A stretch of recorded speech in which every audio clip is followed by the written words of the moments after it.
Voilà, je reprends le direct. Nous attendons avec impatience la sortie d'Alexandre Langlois qui ne serait tardé dans la préfecture de police. Il était en conseil disciplinaire. Donc là, il devrait pas tarder à sortir. Nous sommes là depuis ce matin, 9h30, en soutien. Donc tout le monde l'attend pour pouvoir avoir des nouvelles, pour savoir qu'est-ce qui se passe. Voilà, il arrive.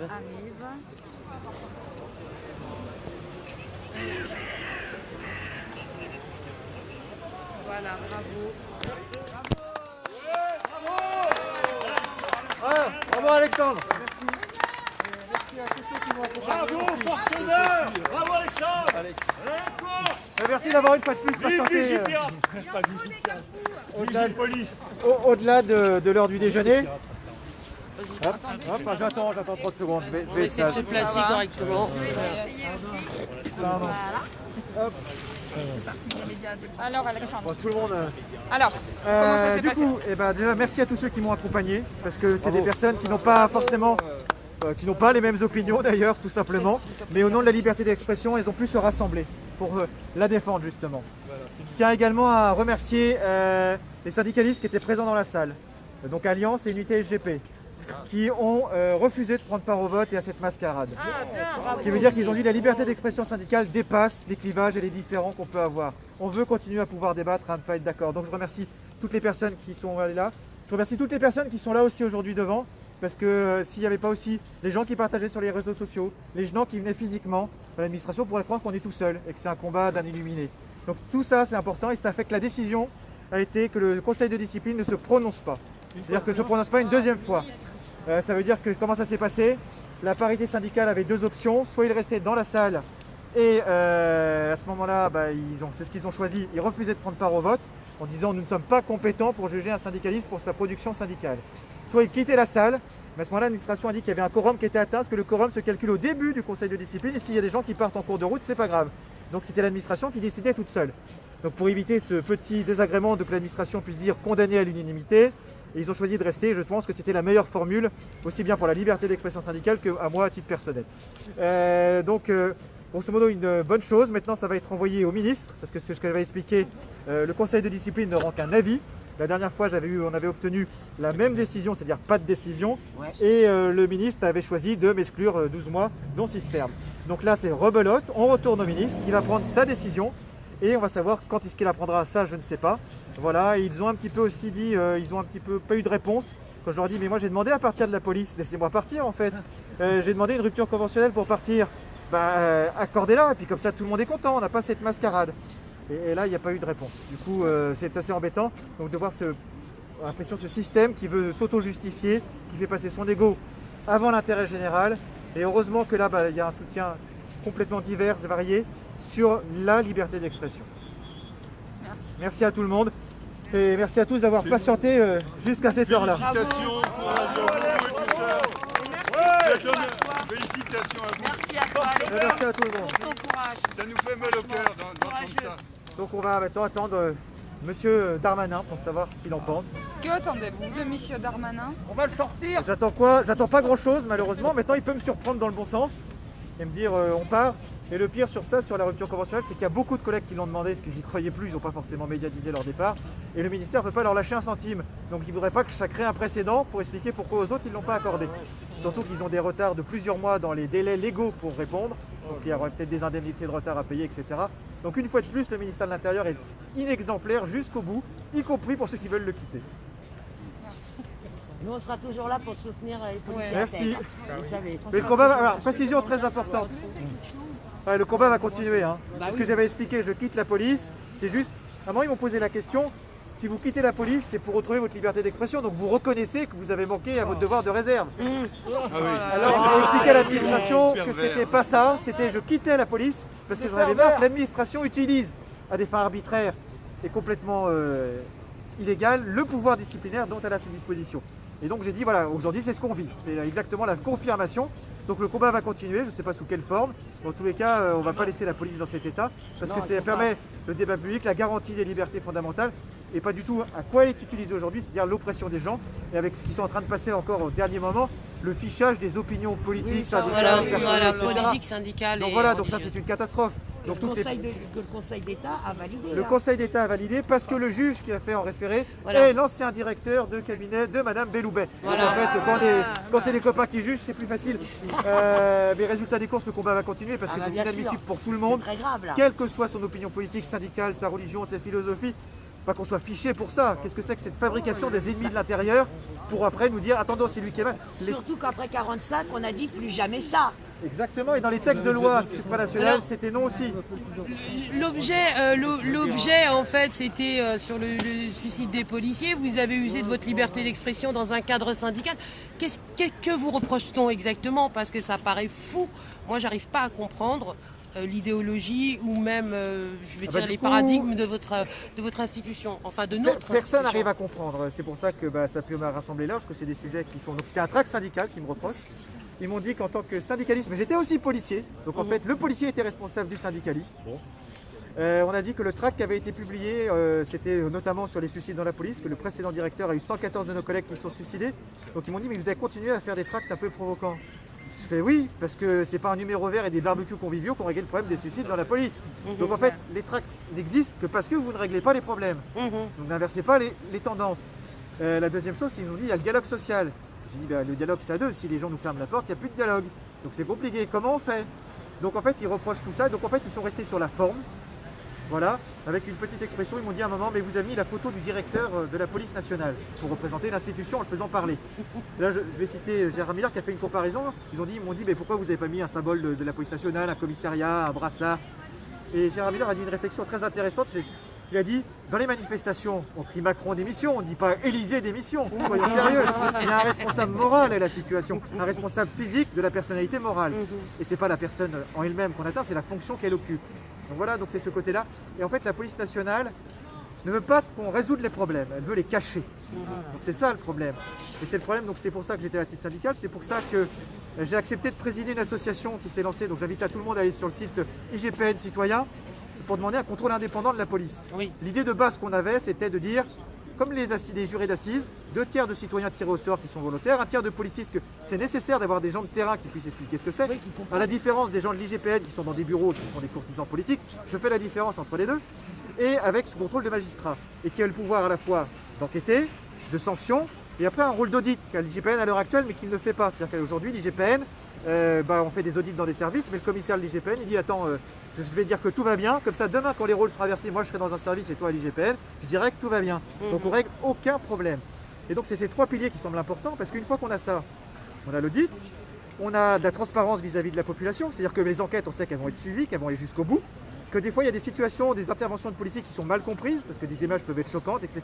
Mais s'il y a une explication pédagogique, ça fait descendre les tensions. Et quand il y a des choses qui sont illégales, il y a des sanctions. On n'a pas mis la poussière sur le tapis. Voilà. Deuxième chose, ça libère la parole des policiers. Un contrôle externe des citoyens. Pourquoi? Parce que les policiers aujourd'hui, ils ont peur. En tant que secrétaire général d'un syndicat, je me retrouve en conseil de discipline. C'est un J'ai eu la message, chance hein. d'être soutenu à la fois par des gens de tous bords, des gens qui sont, vous êtes là aujourd'hui, des gens qui sont battus pour la liberté d'expression. Imaginez la pression hiérarchique que subit le policier dans son service, sans aucun mandat, etc. C'est catastrophique, il ne peut pas parler, il ne peut pas s'exprimer. Demain, au lieu que son chef de service dise je vais te sanctionner, je t'envoie à l'IGPN, j'appelle mon copain, il va te coller une sanction administrative, il va se présenter devant des gens qui sont indépendants. C'est plus la même chose, il va pouvoir exposer les problèmes. Et du coup, le rôle d'audit sera directement fait en disant il y a tel problème, on va les améliorer. Donc en fait, il y a ce côté-là. Et donc au final, ça améliore la qualité du service public sécurité en disant voilà, les policiers sont remis au cœur de l'action, au service des citoyens, garantissant les libertés individuelles et pas l'oppression gouvernementale. Ça remet tout ensemble et finalement, ce vivre ensemble, les policiers sont là pour garantir le débat public. Et c'est pour ça qu'aujourd'hui, c'était très important. Et c'est pour ça qu'on avait communiqué avec Nous sommes Charlie. C'est pour ça que les citoyens retrouveront la confiance en la Mais police c'est ça, c'est aussi. ça. C'est important cette Mais confiance. c'est fondamental. Eh Le oui. travail des policiers est parasité parce que les gens n'ont plus confiance en nous. Parce que on me dit souvent il y a des policiers qui commettent des exactions, qui commettent des délits, etc. C'est eux qui jettent l'opprobre sur la police nationale. J'ai envie de dire, même pas. En partie, mais même pas. Ceux qui jettent réellement l'opprobre sur la police nationale, c'est nos politiques et nos directeurs qui ne les sanctionnent pas. Si demain un policier commet une exaction, il est sanctionné, il n'a pas jeté l'opprobre sur la profession.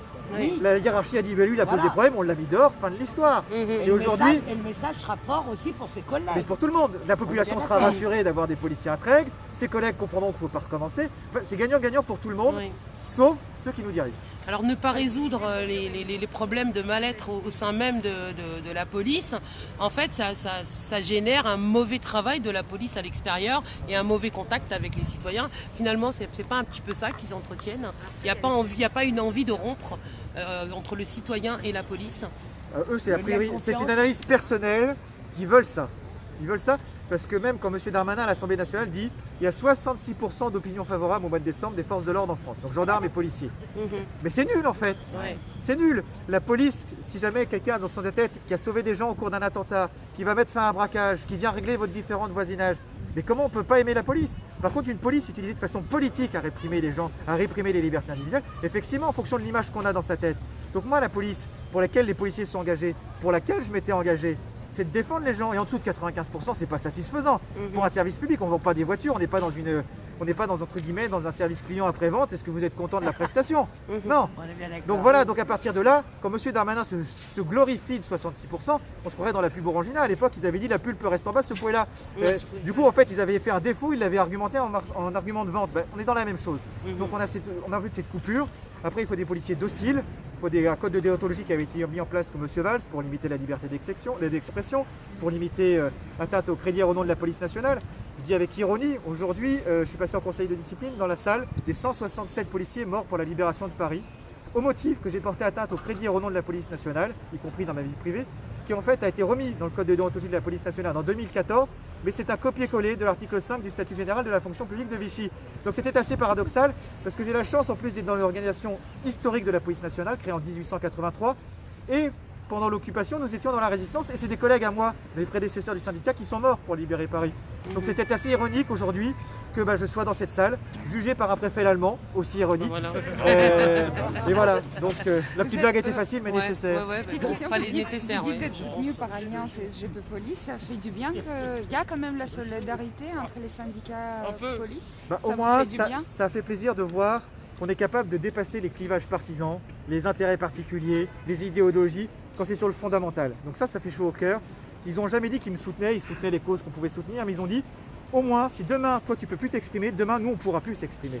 On ne pourra plus débattre. On n'aura plus de débat, ce sera la censure qui décidera. Et donc, du coup, c'est insupportable dans une démocratie. Donc, du coup, oui, ça fait chaud au cœur, cette responsabilité syndicale. Quand il y a un sujet très, très grave, parce que c'est très, très grave d'attaquer la liberté d'expression, parce que si les policiers ne l'ont plus, les citoyens, je vous laisse imaginer ce qu'ils auront derrière. Et donc, ça fait consensus, et là, c'était beau, et ça faisait plaisir. On va pouvoir, comme dit M. Macron, à continuer entre syndicalistes à être des gaulois réfractaires, à se disputer, à ne pas être d'accord, à avoir des opinions différentes, mais ce sera par le débat et par la conviction qu'on arrivera à se convaincre ou à trouver des consensus en tous les cas. Et ça c'est beau et ça fait plaisir. Comment vous vous sentez actuellement? Merci. Déjà soulagé et libéré, parce qu'on ne sait jamais comment ça se passe, on ne sait jamais comment ça va se terminer. Donc du coup, quand on rentre, on se dit à quelle sauce je vais être mangé. On n'est jamais sûr de quel syndicat va prendre quelle position, donc ça a été un soulagement de savoir déjà qu'ils avaient choisi de défendre la liberté d'expression syndicale. On ne sait jamais comment va se positionner l'administration. Et au final, ça s'est très bien passé.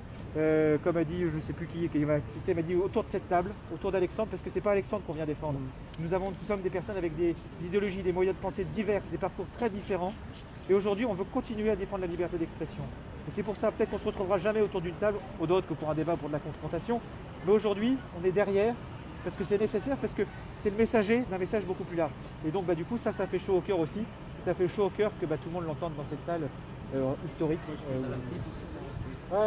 Alors je vais redire, c'est vrai, Cyril donc fait partie des gens, non pas l'avocat, syndicaliste de la SPIP qui m'a assisté, c'est vrai, qui était là aussi, donc pour le coup on est diamétralement opposés sur beaucoup de points, mais on veut continuer à pouvoir débattre, et ça a été un soulagement, et c'était le seul syndicat qui a d'office appelé pour dire, voilà ce qui t'arrive, on l'a vu, c'est pas normal, on sera là, on n'est pas d'accord avec toi, pas la question, mais on sera là parce qu'on veut défendre quelque chose de plus. Donc voilà, après c'est ce que je veux aussi dire, c'est que dans la police, je parle là à mes collègues, c'est qu'on dit on n'a pas chaussures à notre pied dans les syndicats de police. Il y a plus de 14 organisations, chacun peut trouver chaussures à son pied et chacun après peut débattre pour trouver la meilleure idée et le consensus général. Donc voilà, je remercie Cyril d'avoir été présent. Je tiens à dire que à la FPIP qui est mon syndicat, nous avons apporté tout notre soutien à Alexandre Langlois, qui bien qu'il défend une ligne diamétralement opposée à la nôtre, défend la police et les policiers avant tout, il défend aussi tous les citoyens dans son engagement et ça pour nous ce sont des valeurs qui nous sont très chères et nous voulons vraiment continuer à défendre cette police citoyenne, à défendre cette police qui est républicaine, et je trouve que l'engagement d'Alexandre, quelles que soient ses convictions, est des plus louables, et on tenait vraiment à défendre cette liberté d'opinion dans le dialogue social de la police et montrer qu'il y avait vraiment une unité entre tous, quelles que soient nos convictions syndicales, notre ligne politique ou autre, nous nous retrouvons tous autour de ces valeurs. Voilà, qu'il incarne à merveille, et je suis fier de l'avoir défendu. Bonne question. Merci. La dernière question, le syndicat continue, le syndicat Vigie. Le syndicat continue, oui. C'était le syndicat, je suis le porte-parole du syndicat. C'est pas le syndicat, c'est des hommes. Il y a plus de 1000 personnes qui sont dedans. Après, je continuerai d'être là aussi. Après, pour le moment, en fonction de la sanction qui sera prononcée, je pourrai rester ou pas secrétaire général, mais je compte bien rester porte-parole si c'est possible. Un congrès sera standardisé et ce sera pas moi de le décider au final. Moi, je pourrais proposer les services, mais il y a un congrès qui sera organisé, c'est le congrès qui décidera, les militants qui sont à l'intérieur. Écartez-vous, s'il vous plaît, parce qu'il y a une voiture qui... Alors on va s'écarter, il y a une voiture qui arrive. Voilà. Donc, on va se mettre là, attends, on va avoir plus de place, pardon. Pardon. Attends, on va se mettre là. Écrasé. Voilà, je sais pas, on s'est mis en plein milieu de la route, on sait pas pourquoi. C'est quoi maintenant ce projet? Déjà, on va attendre ce que va dire M. Darmanin. Ouais. Donc déjà, premier projet, parce que tant que je ne suis pas partie de la police, c'est compliqué de se projeter. Parce que dit, si on veut trouver un emploi, on dit des libres camps, j'en sais rien. Ouais. Donc mon projet, le seul qui me tient à cœur, c'est de trouver des moyens de continuer le combat. C'est ce que j'avais expliqué. Je quitte la police pas parce que je quitte le navire, c'est parce que c'est pour lutter de façon différente, de façon efficace. Parce qu'au bout d'un moment, si les moyens ne sont pas là, donc par exemple présider l'association IGPN Citoyen, continuer à soutenir le syndicat Vigie, en disant voilà, si je peux plus, je peux être porte-parole, continuer à soutenir cette cause qui me tient à cœur. Après, peut-être faire du journalisme, en fait, trouver un moyen idéalement de pouvoir vivre de ce combat. Et si je peux pas, trouver un boulot alimentaire pour me permettre de continuer ce combat quand même. Et idéalement, le meilleur des scénarios, c'est qu'on m'accorde ma rupture conventionnelle qui me permet de me retourner, de continuer le combat tout en ayant une petite avance. Et sinon, en attendant, j'ai aussi fait une cagnotte pour continuer ce combat parce que pour garder la liberté, etc. Et ça permet aussi de continuer de façon tout de suite et autonome au fur et à mesure des mois qui se déroulent.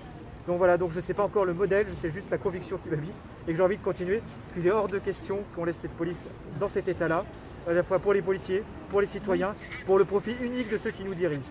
Je rappellerai cette phrase catastrophique mais qui me motive à fond, le fondement de la République, c'était Louis Blanc sous la Troisième République qui avait dit le bulletin de vote a remplacé la violence dans les rues parce que ça permet de faire un consensus national et on trouve un compromis qui n'est pas idéal mais qui permet en tous les cas de consulter les gens. Et là nous sommes passés avec Madame Sibeth Ndiaye pour faire passer des réformes pour lesquelles nous avons été élus. Encore il faut s'accorder sur le pourcentage des gens qui l'ont élu. J'assume de faire usage de la violence. Du coup, c'est le contraire des valeurs de la République française. Et en plus, elle n'assume rien du tout. Ce qu'on lui avait proposé, si vous assumez réellement, voilà une matraque, voilà un bouclier, un casque, venez en première ligne d'une manif.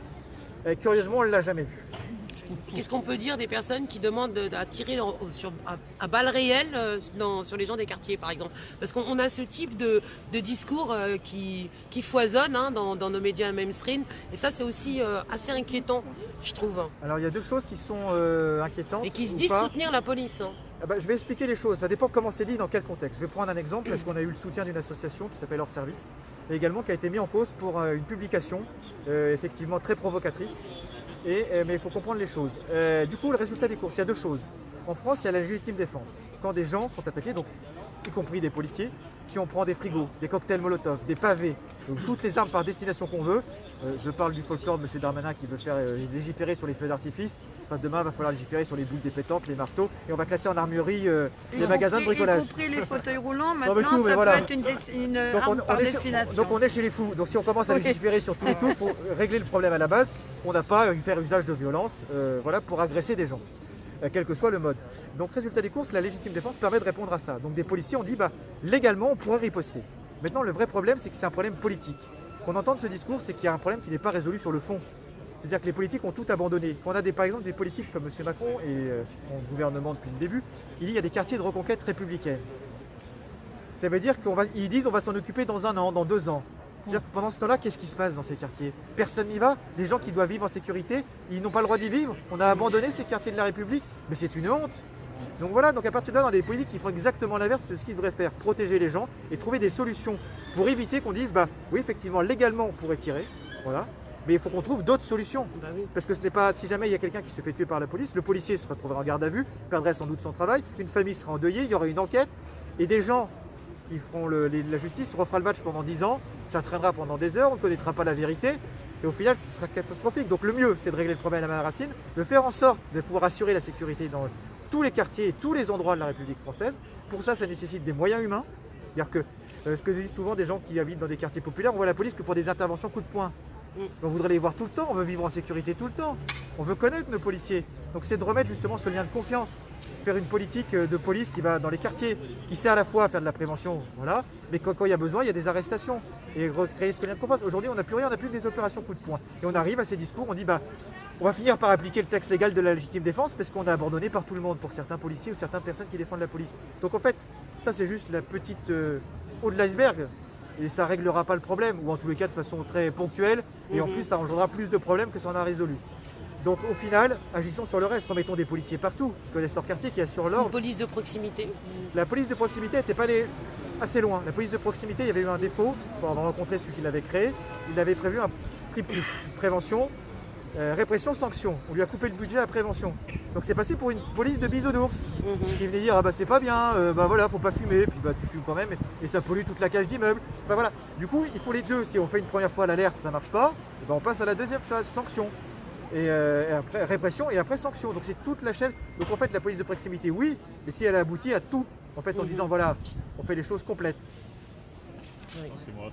D'accord. C'était pour dire que c'était des questions plus vastes, mais là il s'est fait lessiver pendant 6 heures. Enfin boire un coup, il y a Tona, mais ton père a attendu aussi ce temps-là, tout ça. Allons nous détendre. Oui.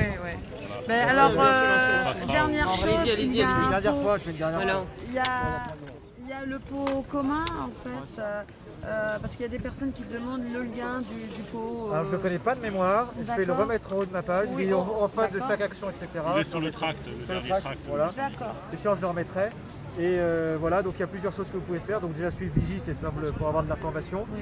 M'aider personnellement avec la cagnotte. Et après il y a l'IGPN citoyen. En fait l'objectif aussi, c'est d'être invité au Beauvau de la sécurité. Parce qu'en fait on invite des spécialistes, etc. Mais on n'invite pas les citoyens, c'est quand même dommage. Oui, c'est dommage. Oui, mais du coup, et résultat des courses, du coup, le syndicat Alliance revendique 30 000 adhérents. Si jamais il y a 30 000 personnes qui sont parties, qui se disent soutenir le projet, il n'y a pas de justification au ministre de ne pas inviter les citoyens au débat. Donc, ça commence à monter. IGPN citoyen. Voilà. D'accord. Donc là, juste un petit clic, venez, voilà. Et ça permet de dire que les gens veulent participer au débat. Mais il faut de tout en plus. Et ce qui est important, c'est qu'il faut vraiment toutes les couleurs de la société. Voilà, et toutes les tonalités. Je pense que... Donc il y a du boulot, mais tous ensemble, on devrait pouvoir y arriver. Merci Alexandre. Merci beaucoup Alexandre Langlois. Parce qu'on a besoin de vous aussi. C'est dans les deux sens. Merci à vous. On a besoin. Merci à tous ceux qui ont patienté. Bien Paul, bien. Bon courage. Merci beaucoup. Je monte à tous les gens du syndicat qui sont là aussi. Donc voilà, vous voyez, si vous voulez faire partie de l'IGPN citoyen, voilà, vous n'avez plus qu'à taper IGPN citoyen. Et puis vous pourrez en faire partie. Et je crois que ça peut être bien. Il faut voir comment ça va se développer. Il faut pas faut que ça soit équilibré. Et j'espère que ça le sera pour que, en fait, la démocratie se fasse aussi. Donc, je vous remercie d'avoir passé ce moment avec nous sur le Globe 777. Je vous rappelle que pour le moment, la chaîne elle a été censurée, c'est fermé. Donc voilà, la liberté d'expression. C'est aussi pour ça que je suis ici, comme vous le savez. Moi, je donne la parole. Je donne la parole à tout le monde. En plus, j'estime que, de mon point de vue, Alexandre Langlois, il incarne bien cette liberté d'expression. Et là, au sein d'une fonction, d'une institution qui nous appartient aussi. Donc reprenons la main, voilà, IGPN citoyen, si vous avez envie de vous inscrire. Voilà. Après, c'est mon point de vue. Je remercie tous ceux qui étaient en direct avec moi, tous ceux qui m'ont soutenu aussi. Voilà. Et puis les autres, je les invite à faire la même chose. Tout simplement, je vous dis à bientôt sur le Globe 777. Donc c'est ici que je fais les lives maintenant.